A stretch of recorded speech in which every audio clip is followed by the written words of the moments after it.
Halo semua, kembali lagi bersama video diskusi kami kali ini. Perkenalkan, nama saya Wulan Tripoli Fatur Raja dan ini adalah rekan saya Asli Antonio. Jadi pada kesempatan kali ini kami akan membahas 7 topik besar dalam perencanaan pembangunan yang sudah kita pelajari selama 1 semester. Oke, jadi begini. Kalau mau ngomongin tentang sejarah, perencanaan pembangunan itu secara modern sebenarnya sudah ada pada saat Perang Dunia Kedua, yang dimana pada saat itu dunia itu menghadapi yang namanya kerusakan besar-besaran, sehingga muncul kebutuhan untuk merencanakan yang namanya pembangunan secara sistematis agar pemulihan itu bisa berjalan dan lebih terarah. Nah, kalau di Indonesia sendiri, sejak awal kemerdekaan kita sudah mulai menerapkan perencanaan pembangunan meskipun masih sangat dasar ya, dan fokusnya itu lebih ke pemulihan ekonomi serta pemenuhan kebutuhan sosial masyarakat ya. Oke, baik, jadi kita akan masuk pada topik yang kedua, yaitu konsep dan teori perencanaan pembangunan. Jadi pada topik yang kedua ini, konsep dasar pembangunan itu selalu berputar pada 3 hal. Yang pertama yaitu pertumbuhan ekonomi, yang kedua yaitu pemerataan, dan yang ketiga yaitu keberlanjutan. Iya, jadi bisa dikatakan bahwa ketiga hal itu memang sangat tidak bisa untuk dipisahkan. Jadi misalnya itu pertumbuhan ekonomi itu perlu terjadi, tetapi kalau tidak disertai dengan pemerataan maka kesenjangan sosial akan melebar. Kemudian juga keberlanjutan itu penting karena tidak ingin pembangunan masa kini itu merusak peluang generasi mendatang. Jadi teori-teori perencanaan yang kami pelajari itu memberikan perspektif yang berbeda. Misalnya teori pertumbuhan klasik menekankan pada pentingnya akumulasi modal dan pertumbuhan populasi sebagai penggerak ekonomi. Jadi sementara teori modernisasi itu melihat bahwa negara berkembang itu akan maju jika mengadopsi nilai teknologi, kemudian institusi dan negara maju. Tapi teori ini itu sering dikritik karena dianggap mengabaikan yang namanya konflik sosial. Baik, jadi ada juga teori ketergantungan dan teori sistem dunia. Itu menyoroti hubungan yang tidak seimbang antara negara maju dan negara berkembang. Nah, di sini negara berkembang dipandang sulit maju karena terjebak dalam struktur ekonomi global. Oke, jadi yang menariknya itu teori lokasi, kemudian juga aglomerasi dan tempat sentral itu sangat relevan dengan kondisi Indonesia sekarang. Ya, dimana contohnya itu bagaimana Jakarta itu menjadi pusat ekonomi karena terjadi aglomerasi industri dan layanan itu saling mengumpul di satu wilayah sehingga menciptakan daya tarik yang sangat kuat. Oke, baik, jadi sekarang akan masuk pada teori yang terakhir, yaitu teori kutub pertumbuhan. Teori ini menjelaskan bahwa pertumbuhan itu bersifat terkonsentrasi, bukan merata. Ini menjelaskan mengapa ada daerah yang lebih maju dan mengapa ada daerah yang tertinggal. Kita lanjut pada unsur utama dan ruang lingkup dari perencanaan pembangunan itu sendiri. Jadi unsur perencanaan pembangunan itu meliputi tujuan, kemudian kebijakan, ada juga program, sumber daya, dan evaluasi. Jadi tanpa salah satu unsur ini itu bisa dikatakan itu perencanaan itu akan timpang atau tumpang tindih seperti itu.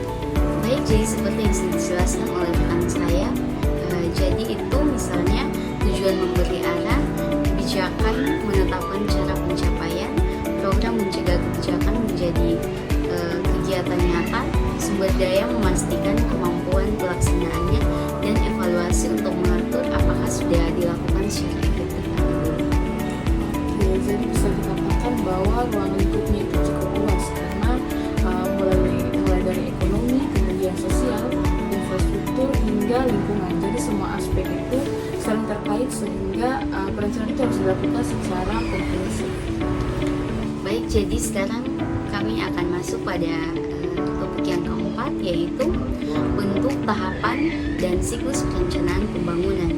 Jadi bentuk perencanaan pembangunan mencakup jangka panjang, jangka menengah, dan jangka pendek, sektoral,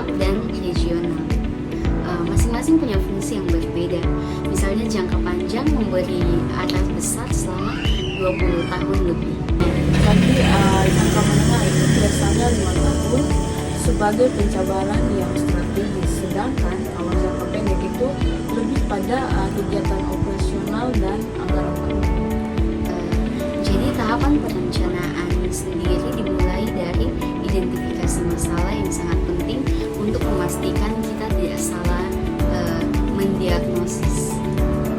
Baru setelah itu ya kita mulai merumuskan tujuan, menyusun alternatif kebijakan, kemudian juga memilih yang terbaik, lalu implementasi dan terakhir monitoring serta evaluasi. Jadi hal ini tuh bisa menunjukkan bahwa perencanaan itu bukan hanya tentang merancang, tetapi juga mengawasi dan menilai.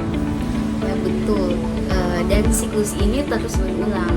Hasil evaluasi tahun ini menjadi bahan penyempurnaan rencana tahun berikutnya. Siklus seperti ini memastikan pembangunan selalu adaptif. Oke, baik.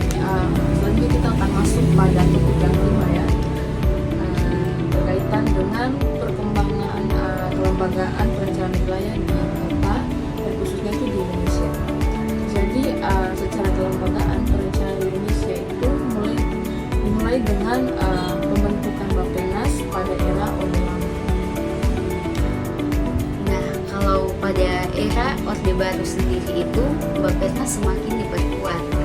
Itu sistem perencanaan nasional juga semakin terstruktur. Namun saat itu sifatnya masih sangat top down. Jadi bisa dikatakan bahwa setelah reformasi itu lahirlah Bapeda di tingkat provinsi, kemudian juga kabupaten atau kota, yang dimana desentralisasi itu memberikan kesempatan bagi daerah untuk menyusun perencanaan yang lebih sesuai dengan konteks lokal. Oke, jadi selanjutnya kita akan masuk pada topik yang keenam ya. Iya. Itu berkaitan dengan sistem perencanaan pembangunan nasional dan daerah. Oke. Jadi di tingkat nasional itu kita memiliki RPJPN untuk 20 tahun. Kalau RPJPMN untuk 5 tahun dan RKP itu untuk 1 tahun. Ini membentuk sistem perencanaan berlapis yang saling mendukung. Oke, jadi sementara kalau di daerah itu ada yang namanya RPJPD,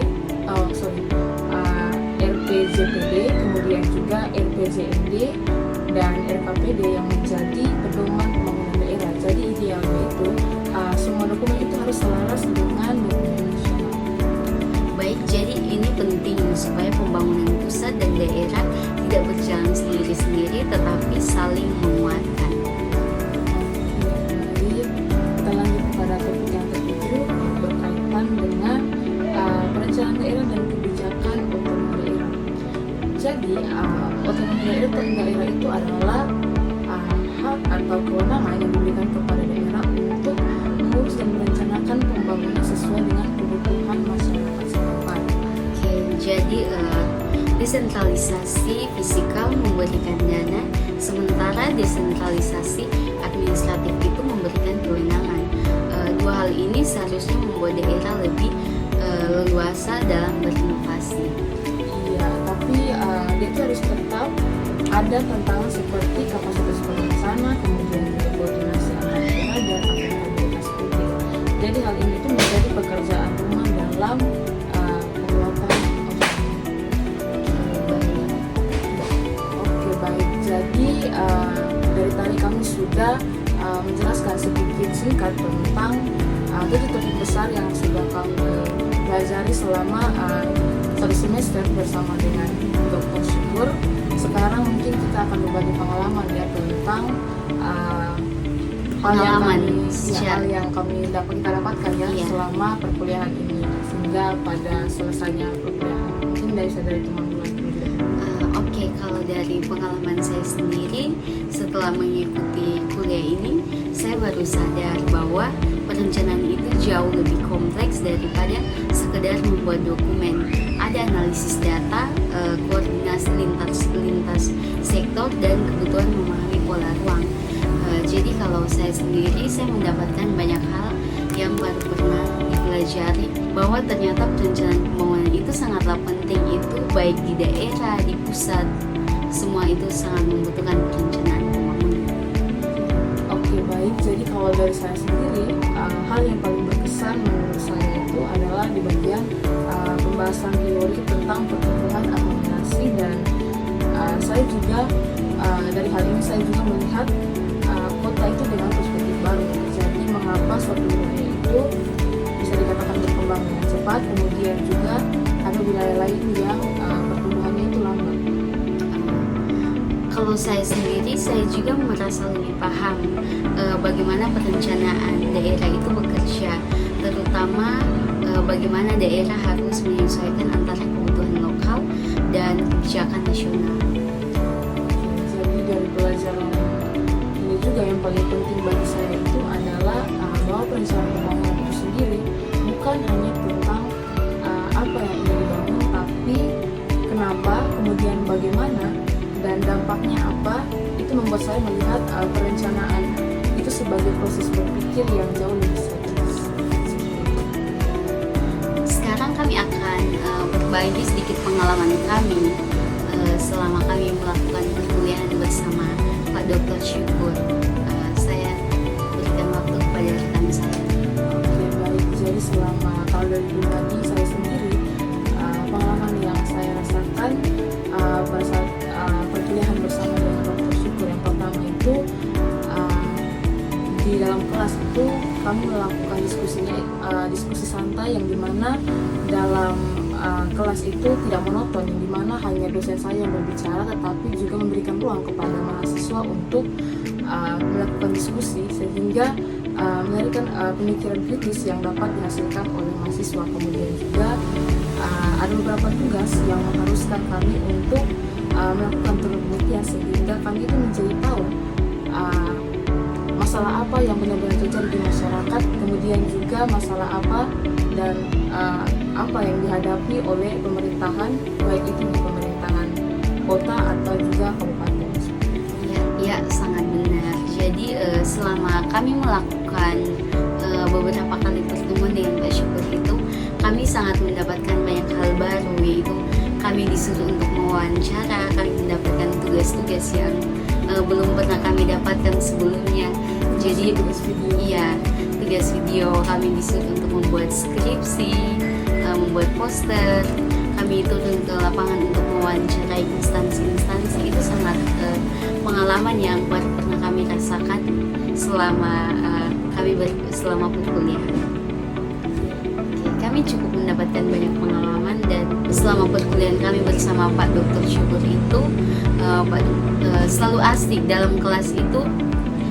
Ketika Pak Dr. Syukur menjelaskan, Pak Dr. Syukur itu selalu memberikan contoh dan selalu membuat kami itu lebih memahami seperti pada kenyataan yang terjadi sekarang ini.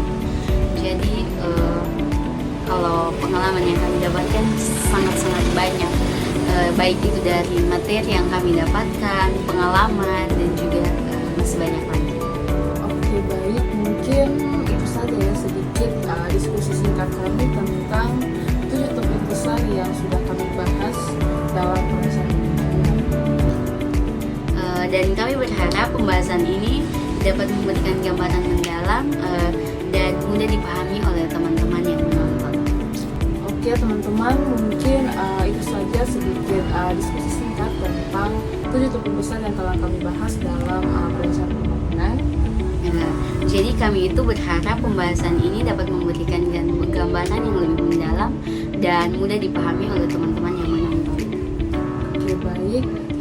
Jadi teman-teman, terima kasih yang telah menonton, dan sampai jumpa di video selanjutnya. Bye-bye.